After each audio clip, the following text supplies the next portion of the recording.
like to make my comments generally. I won't want to take state by state. And for me, probably because my background is revenue, my opinion is sustainability should actually be looking at how to fund this plan. The various options that are available to the state will be what will assist the states to make sure that the plan is actually realized and sustained. So my emphasis will be what revenue options, especially what the states can do by themselves, because donor funding is almost going into extinction. So I believe all the states should think more of how to improve on their revenue generation. Work very hard on determining where they are now, the potentials they have, and where they can be in making sure major part of the funding required for the plan is realized within the state. Finally, a general observation too, that the states, we need to give more priority to planning, such that even if we don't get donor support, planning and planning tools should be at the front burner of the priority of the state. Because as said in the morning, who fails to plan, plans to fail. So I believe all the states should give it highest priority. Mr. Abba was raising the issue. What other alternatives do we have? What other options do we have? I think we should think along the line of funding our long-term plan, our strategic plan, to make sure that there is development in the states. Thank you very much.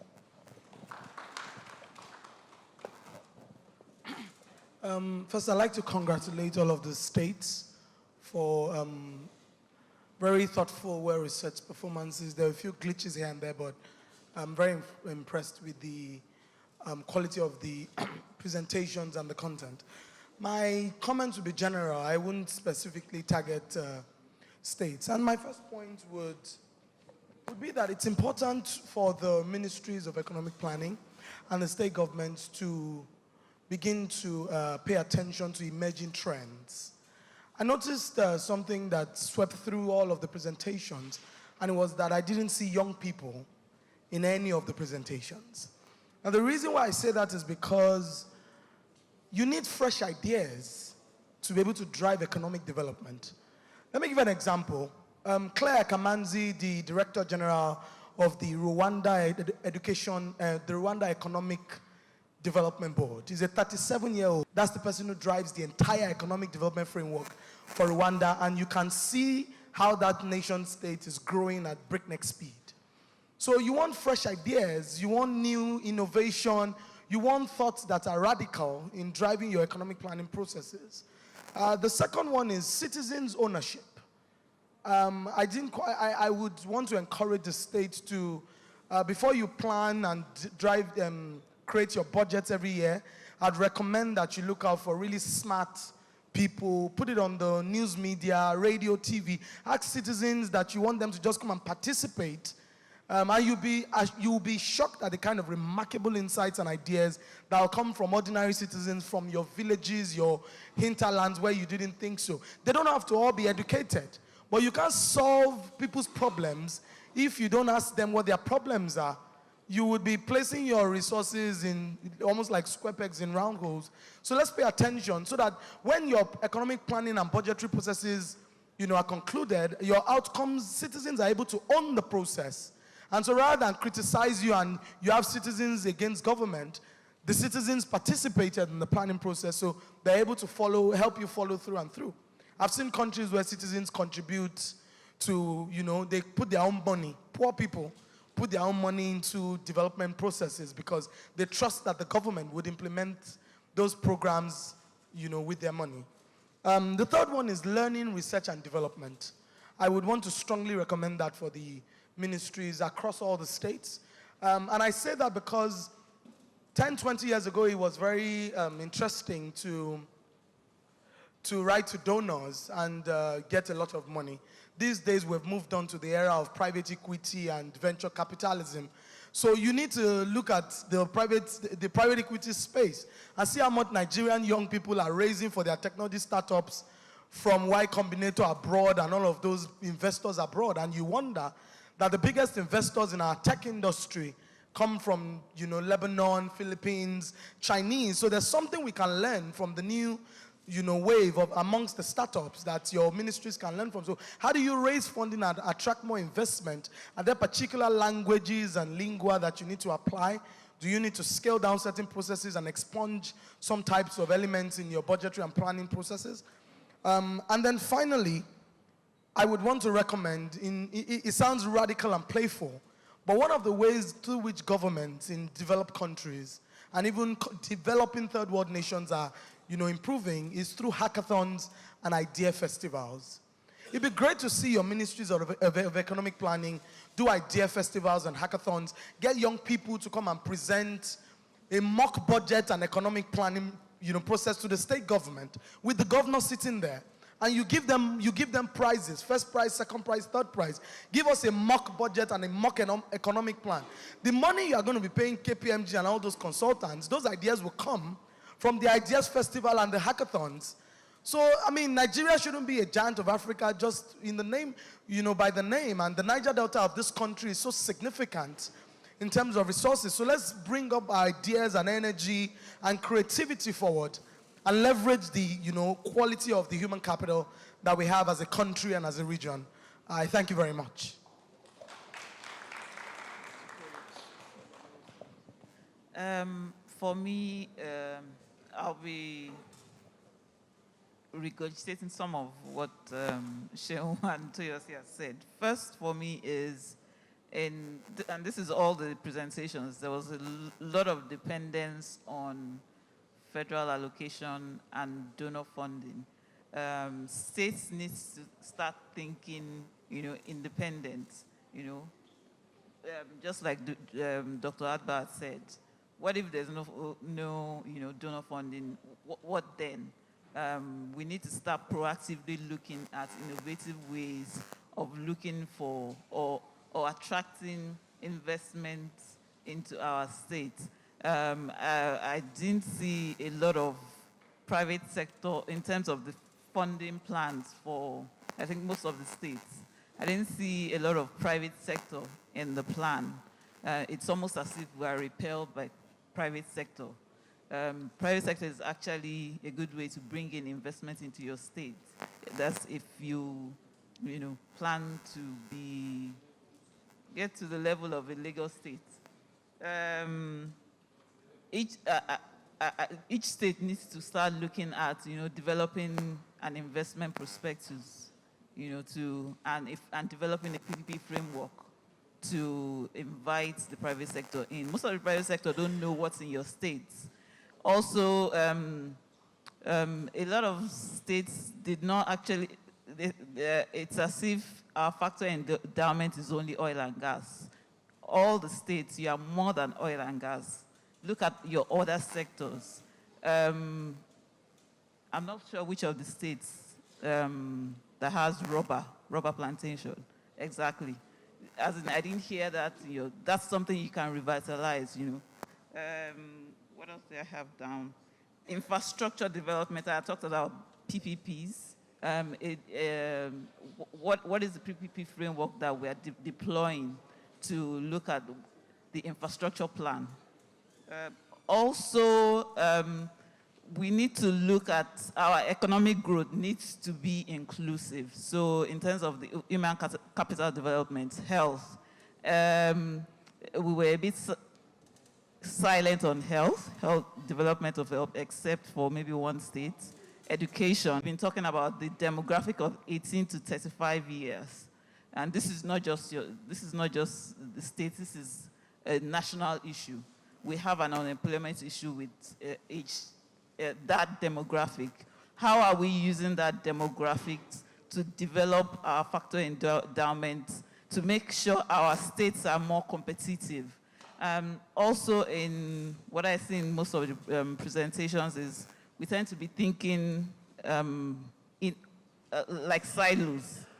Look within your region. What partnerships can you have within the nation? We hear of the relationship between Lagos and Kebbi State on rice, or Kano and Aba on leather. You know, what are your factors there? What can you offer other states? Even if you think you don't have anything, you can offer logistics. You can offer, value additions. Okay, I think that's what I've captured down. Thank you. Thank you.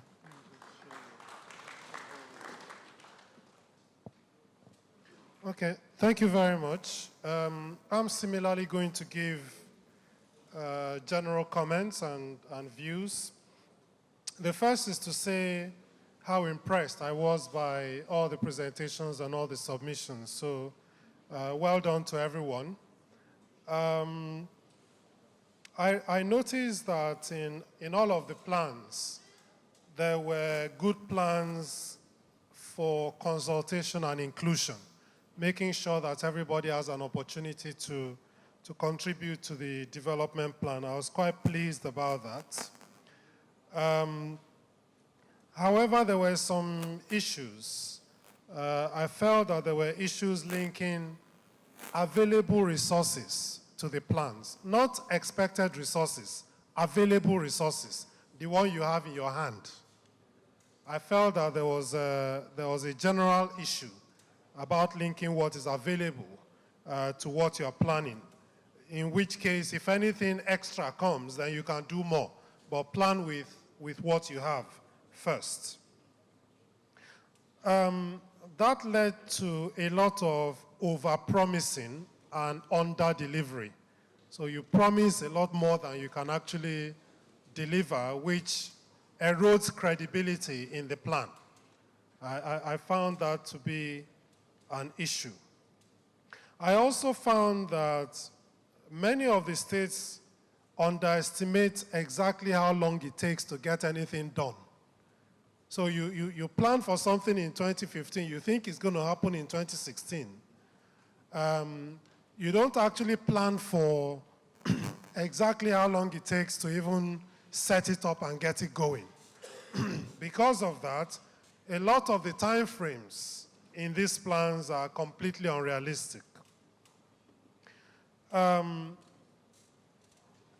found a general lack of clarity about outcomes and impacts. In most cases, people just stated more and more projects where you ask them to talk about outcomes and impacts. They didn't say exactly how the world would change as a result of these activities and what would be different in that state. I didn't also see a sufficient focus on monitoring and evaluation, so I didn't get to hear, this is how we're going to know whether this plan is working or not, and this is how we're going to assess whether the activities we're undertaking are actually delivering the impacts that we designed. In most cases, it was, we're going to do this and we're going to spend that. That's what I found in most of the plans.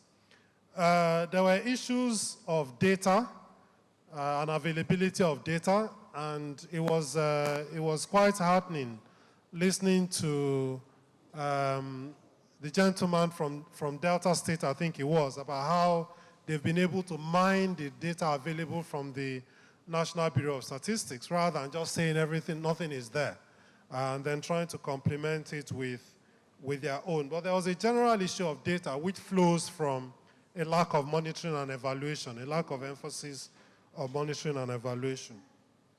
I felt there was an over-reliance on donor support and not enough focus on private sector and other sector support.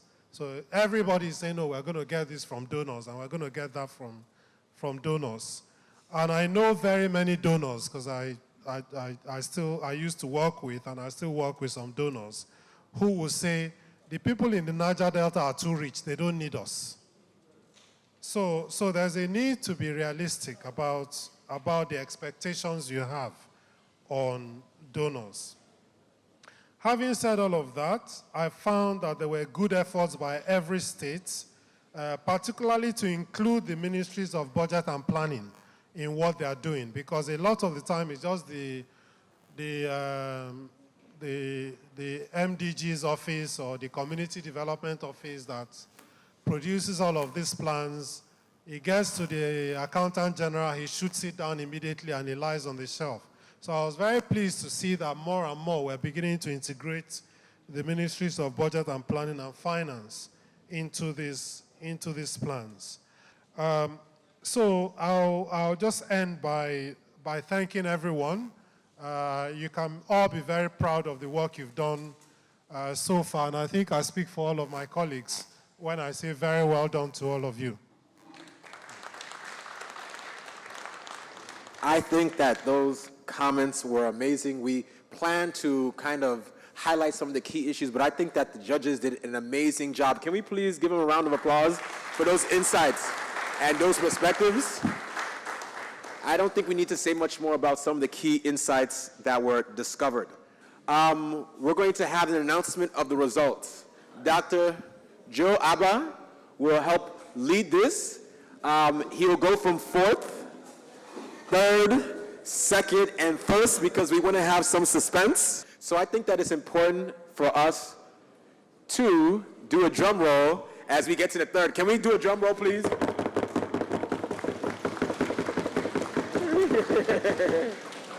Before we do that, I want to say that we took this assignment very, very seriously. And even in coming to a decision about the winner or winners, we did debate.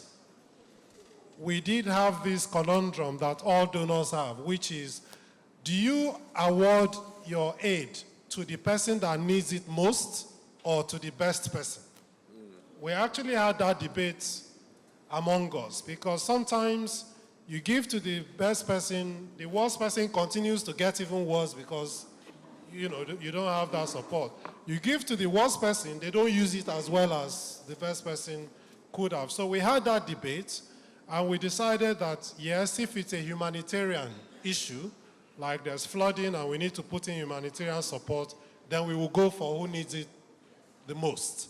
If it's technical support in terms of development planning, we will go for who has the most likelihood to actually utilize the support most effectively. So I just wanted to put that on the table and say that in position number 4 is Bayelsa. Let's give a round of applause for Bayelsa State. Thank you so much, Bayelsa. I think that if we're going to do number 3, we also have to have a drum roll, sir. Okay, go on. Can we have a drum roll for position number 3? Number 3 is Delta. Oh, wow. Well done, Delta State. You guys did very great. Now, number 2. Drum roll, yes. I'm glad these people are what's aligned, sir. Drum roll, please. You guys are aligned. Numbers 1 and 2 were very, very close. There were only 2 points between them. Number 2 is Ondo State, and the